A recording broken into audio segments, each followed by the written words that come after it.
reducing that complexity and identifying the cost of that complexity, I think is one of the key ways that we can show value as well.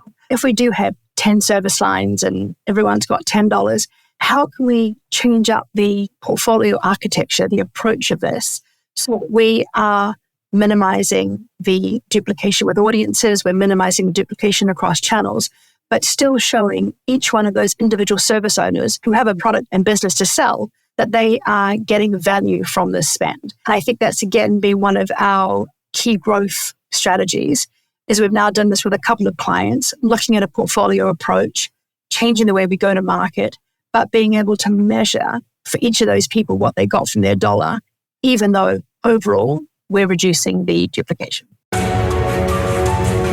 name's Mike Lander, and you're listening to Higgle, the B2B Sales Club podcast, where we bring you actionable insights about sales RFPs, negotiations, and difficult procurement discussions from sales leaders, brand leaders, and procurement leaders.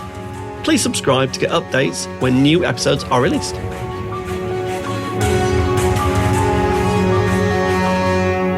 Kristin, thanks ever so much for joining me on Higgle, the B2B Sales Club podcast.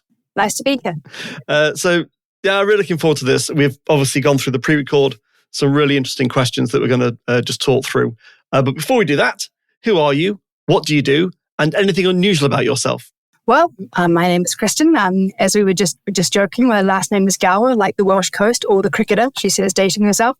I am the global president at EssenceMediacom, currently looking after the B2B vertical. And something unusual. A couple of things. I used to be a competitive horse rider. I was in the New Zealand under 21s, and I've lived and worked in every region of the world. There can't be many people that can say that, I'd imagine. Yeah. Okay, let's kick off the questions. So, can you talk us through the approach you took to building a global B2B practice at EssenceMediacom? Well, I think the shift started with our clients, as you would expect, right? Like many media agencies, it's a legacy consumer agency. And then what we saw was what everyone was seeing, dollars kind of pouring into B2B marketing. I think I've heard it described as the golden age of B2B marketing. And, Greek mythology aside, I think that's a stretch, right? I think we're at the early stages of B2B marketing. I would completely agree. But that's what we Yeah, not yet peak period. No. So that's what we were seeing, a need for a more comprehensive service, like people who understood a different go-to-market model, people who understood MarTech integrations in a more complex way. So we built the vertical around the 5 core pillars of B2B marketing need that we saw, which was research and insights, strategy, demand management, obviously taking into account demand generation, but being bigger than that. Yep. MarTech, customer experience and content, and analytics. And so with those kind of 5 pillars, we then looked at, okay, what is the clear view we're going to have around hiring, acquiring, and a partner approach? Because this was a startup effectively for EssenceMediacom. We had some big B2B clients, Dell and Google and EY, but the idea of creating an entire vertical with our own data sets and partners and products and solutions was a bit of a startup, which is what I used to do for Dyson. So it was, my sweet spot. I enjoy it. Yeah. So that's what we did. We looked at, okay, what are we going to hire? And we focused on ABM, demand management, strategy, and research. When we looked at acquiring, and we're still looking at acquiring, but we're focused on influencer, e-commerce, and AI. And that obviously came through Group M and WPP resources. Yep. And then partnerships became super important. Who are we partnering with in terms of marketing automation, tech implementation, but also industry partners like Foundry and Demandbase, Trade Desk. So in terms of when you say partnerships, is this selling through and selling with partners? Yes, it was yes and. So starting with WPP partners. So obviously marketing automation, tech implementation is super important in B2B. So partners like Acceleration, Group M WPP partner, became very important for our clients doing that tech implementation. So at a strategic level, we're in there with the clients. We understand the business. We can see how a different tech would help them do, let's say, DCO better, help them do personalization better. Because I think that's actually an important thing to note there. We're talking to marketing people. Obviously, B2B organizations know marketing automation tech very well, but that tends to be over in the sales department or in the technology department. Yeah. When you're talking to marketing people in B2B, at least in my experience, they're not the people overseeing that kind of thing. And now they want to start doing, connections to CRM. Now they want to start doing connections to CDP. And how do they do that? So we're partnering with our own WPP partners like Acceleration, but then also with, and also content is a big part of it too. Yes. So BCW, SJR, big partners for us in terms of content strategy. But the Foundry, for example, has been an excellent partner for us in terms of looking at different data sets, looking at ABM technology. Demandbase is another one. I think, we are the only holding company with demand-based certification across the organization. So those kind of partnerships as well. So, I used to be a partnership director many, many years ago for a tech company. And one of my kind of insights and observations around partnership organization or partnership models are, it sounds great in theory. And then I realized my own experience was we'd do an awful lot of PowerPoint presentations to each other. We'd have an awful lot of drinks sessions, which would be lovely. We'd get to know an awful lot of people. But actually, it was really hard to get them to sell our products and very hard for us to sell their products. Because in that instance, one was basically a telco and we were a software provider. And it's so obvious, but what struck me was unless you've got real alignment around target ICP and problems that you solve for those clients, and one-on-one does genuinely make 3 rather than 2, unless you get that right at the beginning, it's just a piece of paper and discussions and nothing really happens. How have you made partnerships work? Yeah, and that is true. Like when you say that, I think of a couple of episodes or conversations that never got past beyond the drinks and the enthusiasm and the PowerPoint presentations. Exactly. But I think where it did work is when we were solving for a particular problem. Yes. Right? So if I take something for an example, like a client that wanted to do a lot more e-commerce in B2B. So this is a client that understood commerce very well from a consumer point of view. But the idea of a transactional model in B2B was something very different. And for the first time, this was starting within a marketing organization, not within the sales organization, because it was part of a broader marketing campaign. Yeah. So then we were in there and we started, and immediately it became obvious that we needed a site build partner. We needed a partner that was, skilled in obviously the media, the strategy we were kind of taking on. So then we partnered with other WPP groups like Wunderman Thompson to come in and create the entire transactional model for the e-commerce for this client. So I can think of another example where we looked at switching to a lot more dynamic creative, and starting with the creative wasn't the problem, the media wasn't the problem, the technology was the problem. Again, it was an outdated technology. So in doing that, when we started the journey towards dynamic creative and personalization, we got a third of the way in and then realized the problem was actually not the creative to begin with. It was a technology problem. Yeah.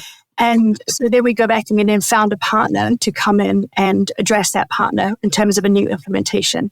And then once that partner's come in, when they're in there, they then start seeing other opportunities that we then work on together. Exactly. And I think that partnership is really important, because as I think about this, I think about this particular client had other tech implementation partners who came in a couple of times, and we tried to work with them, and it just didn't work out. Yeah. I mean, this client in the end got rid of them and came back and said, okay, no, you be the lead, you choose the tech partner. Because at the end of the day, this is a business strategy, a marketing strategy that we're trying to deliver. We need a tech partner that can work under that umbrella, as opposed to us bringing in a competitive technology company who came in with their point of view. We had our point of view, and, never the twain. Exactly. I mean, I used to call it eating, if you're not careful, you eat each other's lunch. And whenever you spot that's always the sign of that's not going to work in any way, shape or form. And I think that comes down a little bit to the growth too, in terms of how we grew this. It wasn't a kind of go out there and let's say that we could do everything for everyone, right? We built upon our existing expertise, which was in technology. Then we looked at the verticals that were growing. Sustainability is a big one that was growing. Yep. Fintech is growing. But then we very much looked at what are the wedge issues right now that B2B marketers have. And it was things like measurement, analytics, and then tech integrations. So those became the sort of wedge issues that we started with as people were expanding into B2B. So those are the partners that we identified. And then on the back of that, we grew from there. I mean, you talk about the wedge issues. When I read that in the comments before, in one of my old consulting firms I used to work in, we had this idea of a wedge sale, where we'd go in with a small wedge and then we'd open up the account. Not in a devious way, in the opposite, in a very meaningful way, that you expand based upon the trust you build with the client and the needs that they've got. But is that what you mean by wedges? You find a point problem and you go in with something relatively small first? Yes, exactly. And I think both in terms of, because we're in the business, we see an issue and we start to address it and then it becomes bigger. But I also mean just in terms of growth. So, for example, measurement and analytics is a key challenge, as you know, for B2B marketing. And particularly when you look at media, how are you and attribution? Exactly. How are you connecting a programmatic buy in month 1 with a sale in month 36, right? So we really doubled down on that expertise in terms of the people we were hiring and our approach to it. And on the back of that, we've actually done work for clients that are at other media agencies who have come to us and said, just do the measurement project, right? And obviously we hope over time that we'll be doing more than just the measurement project. But because we really doubled down on that, that became something that isn't a way to open the door to growth. And we'll come back to the measurement bit when we talk about kind of value creation for clients. So kind of following on into kind of the next topic. In a recent EssenceMediacom research report, one of your findings was, I think I've got this right, 60% of CMOs say that proving marketing impact has increased in importance more than any other of their responsibilities. So how do you as an agency demonstrate value and impact for clients? And it links into exactly that measurement piece. Yeah, exactly. And I think, I don't think that figure is surprising, right? I think, if you're pouring more dollars into an investment, there is going to be expectation that you can account for those dollars and how they were spent. But, as we were just talking about it, it's a lot more of a complex calculation than it is in consumer, in a linear relationship, and a kind of click the banner, sell the shoe type situation. So I think I'm going to start with the problem, which I think is the obvious one. The biggest challenges that we find when we go in to look at a measurement project is very fundamental things like misaligned KPIs. So you've got a marketing team that is, say, KPI'd on site visits. You've got a sales team that's KPI'd on revenue, and they're competing with each other. So that's the first thing. The other one then is around the data aggregation and orchestration piece of it. So do we actually have a full view of all of the data? The third one is there is no silver bullet. And I think this is key in terms of the measurement. It's an art and science, right? You need to bring in your typical tools like MMM, multi-touch attribution. Then you need to bring in some brand lift studies. Then you need to look at, we've created bespoke KPIs for one other client to look at how they could map their site engagements to a sale. So there was a lot of modeling, a lot of analysis that went into a bespoke KPI then, but that didn't become the one KPI. So I think fundamentally where we start with the measurement is trying to get to a unified goal, then a really clear set of data.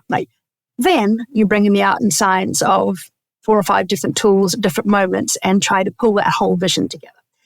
And I think in terms of how then we show impact, apart from the results of that, and then being able to measure the incrementality, because I think that's a key part of it, right? We really moved to the incrementality of it all, is the being a business partner in that, like I would think that every agency partner strives to be a comprehensive business partner.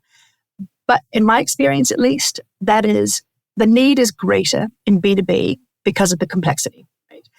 So, obviously not a surprise to you, but a number of our B2B clients are marketing leads that are dealing with multiple product or service line owners. Everyone has $5 in a dream, right?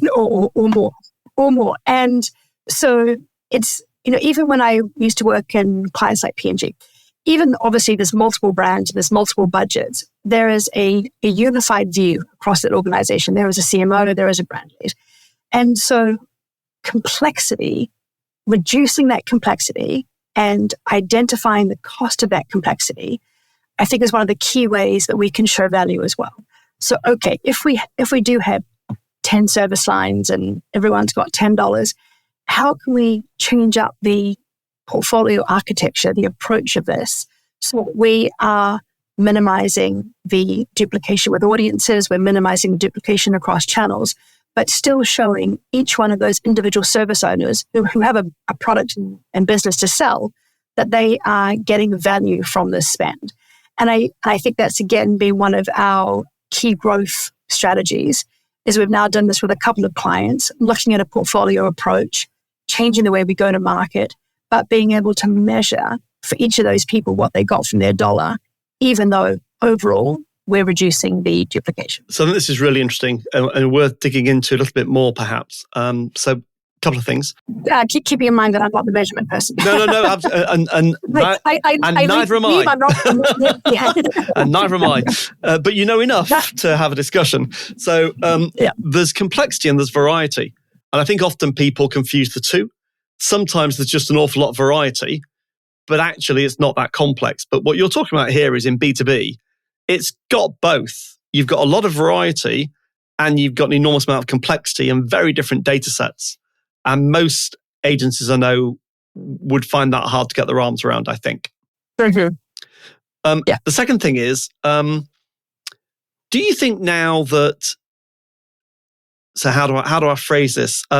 Are brands just expecting that impact measures and always on dashboards are part of the offer? Or do you think it's part of the differentiation of an agency like yourselves?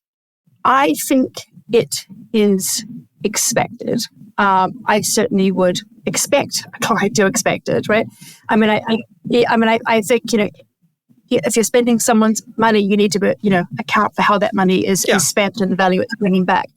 What I do find, though, is a continuum and the level of sophistication that's exactly expected, right? Absolutely. And that's, when I go back to this whole idea of the golden age of B2B being a little bit more wishful thinking than reality, right? We still have a number, if not majority of engagements, where we are looking at, upper funnel brand type results. Yeah. And then we're looking at lower funnel lead gen type results. And even if individually those two are a fairly robust or sophisticated approach, it's only a few clients that are then expecting us to connect that through the funnel. So not just have two different, metrics, but actually to show the incrementality of everything we do at brand through the funnel all the way down, and to make that as efficient as possible, because that's the other part of it, right? B2B spends are not consumer spends yet in general, right? And we can't be spending, millions analyzing how hundreds was spent. Correct. So we need to find, efficient ways to guide it. Yeah. And I think that is something that we're seeing a lot of responsiveness from clients from, in the sense that they know that this is a beginning of a journey. They know that money is being spent in channels that weren't previously spent in, or in a more connected fashion. So it feels like a real partnership together, at least with the clients that we're working on. It feels, with another client, I think 2 years ago, we did a presentation on best practices around B2B measurement. And in a couple of weeks, we're looking at something around niche audiences, right? And how to measure those.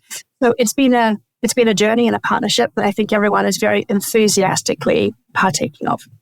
And I think that's a great way of putting it, which is basically measurement is an expectation. It's table stakes. Any agency that can't provide measurement for their client, well, they're going to have a problem winning that competitive pitch process. However, there's a very big difference between providing the basics and then providing more integrated analytics that look at lead and lag indicators and start to look at attribution. But that's quite a different level of sophistication. Yeah. And I would also say that it's when you're at the pitch point, you don't know enough about an organization's internal structures, KPIs, how people are incentivized, where the data's coming in, all of that kind of thing, to put forward a sophisticated response to measurement. And I think that's different to consumer. So I think where the skill comes is, obviously showing enough, case studies or proof points that you're able to win that engagement. But after that, where it's successful is where you don't start saying, oh no, we know how to do this. We did this with, case A last week. It's everything is new in B2B. So we're going to go in now, and now we're going to spend, the right amount of time really understanding this particular business, these particular data sets, what these ambitions are, what these kind of growth strategies are. Is it a product-led marketing? Is it, a subscription model? It's all very, very different. And then construct a completely new measurement approach for that business in that time. And the skill there is in the business partnership and the innovation to create the measurement strategy for that client, which is, again, in my experience, not the same as when you're doing it for consumer, where we have a set of tools that we know work. Exactly, and we just employ them, and we get some smart people to do it. Correct. And in fact, I think, one thing that this bit isn't a scripted question. It wasn't something we prepared. So you can answer or not answer. It's entirely up to you, Kristin. Okay. But what I'm finding is a lot of brands are sending out, briefs or RFPs. They're asking agencies to fix price on complex problems in the B2B space. Fixed price solution in the B2B space, and it's big, without any paid discovery. Well, it's ludicrous. You need a discovery process that's got a price to it, and then an indicative range of what the solution might look like on the other side of discovery with a range, because until you've done the discovery, how on earth will you know what the complexity is and where the complexity lies? And that, I think, is, I don't think a lot of brands on the B2B side are doing that, and I don't think a lot of agencies understand about that. Yeah. And if I'm understanding the kind of question or point there correctly, I think back to years ago when we used to do RFPs for consumer, and we would have questionnaires on what the CPM was going to be on Google, or what the CPM was going to be on TV, etc. And the idea that you could lock in a CPM and a fixed price and kind of go into that. And I think there's a couple of things there. One is, at that time, there was probably enough information to do that. Exactly. Even if it was the wrong way to go about it, there was at least some information. Yeah. Right. It obviously doesn't speak to much agility if you're locking in your spends in that way. No. But I think in B2B, it's a similar thing, right? These budgets are increasing, and they are increasing. I mean, that's what we saw in the research that we ran, that overall, these B2B CMOs are expecting or are having budgets increase, and that's increase in tech and staffing and media. Sometimes there's a shift between, say, just upper funnel, through the funnel, etc. But there's increasing spend. So then you're kind of coming into this situation. Okay, well, how are we going to price this out? Yeah. And do we know how to run an RFP? Right? Yeah. And you did have one of the questions around how RFPs run. Exactly. And we are seeing in some cases, an understandable lack of, should we say, sophistication or robustness in an RFP. Because if people are spending money in the first time in a particular way, they don't have anything to fall back on. They don't know what they don't know. Yeah. Exactly, yeah. And so, you'll have an RFP that speaks to Okay, we want strategy and thought leadership. But in the end, what we really want here is a lead generation campaign, right? And then I think the other one then is around slightly old school behavioral, old school B2B tactics, the golf course handshake, for example. We had an example. We were watching an organization that we suspected was going to come to market. We knew they were unhappy with their agency, and we were primed and we were ready. And we were hoping it was going to come to market. And then in the space of about 3 weeks, they hired someone from a rival agency who then turned around and hired that agency to be their agency. So, no RFP, no procurement team involved, no process like that. No governance, really? No governance. No governance. Now that won't happen in 5 years, right? It'll become more sophisticated when the dollars become more important. Exactly. But I think, slightly long-winded way of going back to what you're saying then about the kind of fixed rates. When you don't know, you go for what you know, which is, I know this guy, I want these fixed rates, I want to be able to predict. And I think what everyone in B2B, agencies and clients, marketing, needs to become more comfortable with is ambiguity. Yes. And saying, let's give it a go. Let's have a conversation. Let's try this out. Slightly random example, but we had a client a couple of years ago that tried a pretty left field social platform for the first time. And it took probably a year of conversation to get there. And then it was really successful. Right. And so, we're seeing those changes everywhere across B2B, right? The channels, the spends, the audiences we're going after, the way we do content, all of that kind of thing. So I think I'm picturing it as kind of a solid block of concrete that's starting to break apart, right? And become more fluid and become more agile. And through that, innovation is happening and new structures are being built. Exactly right. So, I'm very conscious of your time because I could go on for a long time about this, but I won't. So, question 3, which was around, if you look across all of the kind of the RFPs that you must work on as an agency, the competitive briefs, the kind of like the more informal things that you get, what are the 3 biggest factors for why you win and why you lose in those, what I would call a competitive tender situation? I think the obvious first one is, are we informed and prepared, and ideally in person? That sounds simple, but it's not always in our control.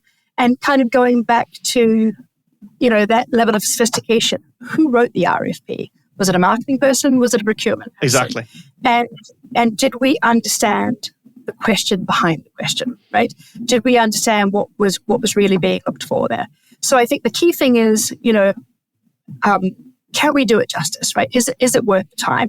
Are these people using a large agency like EssenceMediacom as a benchmark, or are they really keen to move forward and explore, new things? The virtual context is really challenging. I would say, I try to avoid that at all costs. I think the other one is around the balance of strategy and tactical, right? We kind of talked about that before in terms of it can be tempting when you're excited about a pitch to throw everything in it, right? We can, we do tech implementation and we do media, we do analytics and we do content and we do CX. There's nothing we can't do. And that is overwhelming for people who are dipping their toe in the water. Yeah. And I think, that's a mistake that we've been made in terms of it's not about what we can do. It's about what they need or are asking for, even if what they're asking for is not clear, right? Yeah. So if we're taking more time to really understand the question behind the question and then narrowed our proposal down to what that question was, more success. Exactly. And I think that's a kind of solving, not selling situation right there. Was it a shopping list of everything we could do, or was it really, we understand your problem and here is the integrated solution to that problem? Yeah. I think that's a key one. And that's not always the same as the RFP. And, I think another part of it is just chemistry. Yeah. Unfortunately, most people are bad recruiters. Most people use the fast thinking side of their brain, right? Yeah. You made me laugh, I have a similar interest to you. That kind of bias often trumps deep analysis or innovation. And we do what we can around stakeholder mapping and, addressing that chemistry. But it doesn't always hit. I mean, I've got actually an example of myself doing that. When I used to work for Dyson, Dyson is a very, it's a very clear brand, entrepreneurial, engineering, very, very unique brand. And when I was choosing an agency in one of the markets I used to live and work in, I chose an agency that had that vibe, right? They were startups, Yes. They were feisty, they had a strong personality. And the other agency actually did what I said we did. They came with 15 people. It was fancy food and fancy decorations, and it was always very polished. And I chose the startup agency. Right. And 10 months later, I had to turn around and admit my mistake and go back to the other agency who had the better thinking and the better content, but had just misjudged the personality. Yeah, exactly. And as you know, I've been on many buying panels for clients as an ex-procurement guy. And I think that's a really important point about the balance between chemistry is critical, but if they haven't got the deep sector expertise and they don't really understand the issues in this sector, but it's great chemistry, as a vote on the panel, I'd be like, that's not going to work. Chemistry is important. However, if they don't know our sector, it isn't going to work out well. Yeah, and then it all depends, who has that vote, right? I think the procurement thing is really challenging. If you can understand the procurement team and understand what they are looking for, and provide them with the information and confidence and partnership, then it's a win. If not, it's a big challenge because they're often not connected to the business, right? I mean, obviously they're connected to a part of the business, but they don't know marketing. They're not involved in the kind of brand ownership. So in some ways, it shouldn't be a competing thing, but it has been. We have been in pitches where clearly the procurement people are looking for something different than the marketing people. We've been in pitches where there's been an argument that's broken out between those two in the proposal meeting, right? So trying to understand where the power lies and how you can address the needs of both, I think is one of the key strategies there.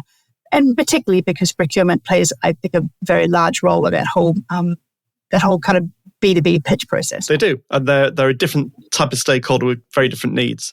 As a friend of mine, David Meikle, we were talking the other day about this. Procurement have an awful lot of control in the process, but they have no accountability for the outcome. Exactly. And that puts them at odds with marketing. And that's a problem. Yeah. And the agency sat in the middle. Accountability they have.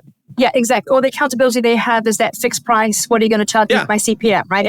And then that becomes the most important thing because it's the thing they can measure. I think, that actually goes back to the whole measurement problem, right? What you want to do is measure impact, but what you attempted to do is measure what you can measure. Exactly. Yeah. Which aren't the same thing. Yes. So, kind of final question, and then just a very brief bit on AI at the end. So final question, really, how do you embed a commercial negotiation mindset within your business practice leaders? So you're ensuring that kind of EssenceMediacom hit your internal profitability targets, but also deliver outstanding work. So there's often a bit of a tension there. So how do you do that? Let's assume for as a kind of table stakes that they have the knowledge, right? And that's not always the case, right? So initially, it's making sure that your leaders understand what goes into those commercial negotiations, understands what their contribution margin is, etc. So putting that in as table stakes. Then it's around skin in the game, I think. So are these leaders empowered with the knowledge of costs and margins and financial targets? Do they have the ability, within parameters of whatever works for your organization, to make changes and make recommendations to maximize that profit whilst maximizing the client outputs? And I think, skin in the game is the most basic psychological understanding, and yet it's the one that I think organizations skip over the most, right? In terms of, if you asked your leaders, do I feel empowered to really maximize output for the agency and for my client, how many of them would say yes, right? And what do they feel the answer is no to? So I think that is really key. Having very transparent conversations around what our targets are, and then how we can make sure that client centricity is at the heart of everything we do. Because, you mentioned there outstanding work. I don't think there's a conflict between outstanding work and revenue generation for the agency, because those two things go hand in hand. Where it becomes a problem is the nickel and diming bread and butter, right? And if you're never able to innovate or to go for a pilot or do a small project, like if everything starts with sign on the dotted line before I do anything for you, you're never going to grow your business, right? And I think that's really important, that we make sure that all of our client leads know that we are committed to an innovation and diversification of our product and solutions with our clients. And that's how we drive growth and profitability. Excellent. So, Kristin, before we finish the conversation, one small thing. Kristin. I remember we did that. Kristin Scott Thomas. Kristin. Did I call you Kristin? You did. Oh but my that's okay. God, I'm sorry. I've been practicing for hours not to do that. Kristin. So, AI. It would be remiss of us not to even mention it. There we are. The big good buzz. Exactly. So, just views, as broad as you like, in terms of what clients are thinking about, expecting, realistically or unrealistically, about the adoption of AI. A slightly paradoxical one, right? I think what everyone is talking about in a marketing sphere, and we saw that at Cannes, we see that in the awards, we see it in the case studies, is around content creation, right? Whether that's text or image or video. And I think that's a comfortable spot for marketers, right? That's what we do. We create content. And it's certainly very exciting. It's fun using the Dolly, the ChatGPT, the generative AI content tools that we have at WPP. Yeah, exactly. Because of our partnership with NVIDIA, it's great. I think the much larger opportunity, potentially less sexy, is around insight generation. Yeah. So if we go back to one of those earlier things we were talking about, one of the problems within B2B is that you have a sales team with information, you have a customer success team with information, you have an event team, a PR team, a media marketing team, etc. You've got a huge amount of disparate customer information, and you can't have client centricity if you don't have data centricity, right? So if all of that understanding of your client is broken up into little pockets and then siloed out. So bringing all of that data together, which is obviously where we're going with these, customer data platforms and data aggregation systems. Once all that's come together, the opportunity then for AI to be pulling out insights from a transcript from a customer service conversation, linking that to a question in an event, linking that to something else, that I think is super exciting. So I think the analytics of it all and the insights of it all, and then the attribution to go back to measurement, to be able to look at a customer, a 3-year customer journey worth of content with a client, and then look at how different interactions with that client resulted in, A or B, I think is really exciting. So yes, it's way more fun to play with Dolly and video AI, but I think the big opportunities are around analytics. And clearly with cookieless going away, and the privacy sandbox, that's a big part of it as well. We're doing a lot of testing across that. And I think clients are understandably very concerned about the lack of cookies and what that means. Exactly right. So that's what I think. There's a lot of conversation, a lot of fun around the generative content piece of it, but the generative insights and analytics, I think, is going to be a game changer. For me personally, that's exactly where I'm focusing my attention. There are lots of companies that are going to solve the can you create a movie by taking a book and turning it into a video? Maybe. Yeah. Who knows? Fascinating. Yeah. But it's of not much interest to my clients and to their clients. So I think the analytics and insights piece is very interesting. And I think too, the other reason for that, I think, is other than it's sexier and funner, is it's already done, right? Some company, let's call it OpenAI, has created a technology for you to be able to do generative content. Yeah. But if you want to use AI for insights and analytics, that's an organizational structure job to fix first, to bring all that data into one place that it can then be analyzed. That is way harder. Yeah. B2B organizations, as we've talked about, are quite compartmentalized, right? There's a sales team, a marketing team, a data team, etc. So to have a leader who is unifying that entire organization behind a revenue goal, and then is unifying all of that data into one place, and then is employing AI technology to create those insights. And then, interestingly, sharing those insights out with the whole organization again. Yeah.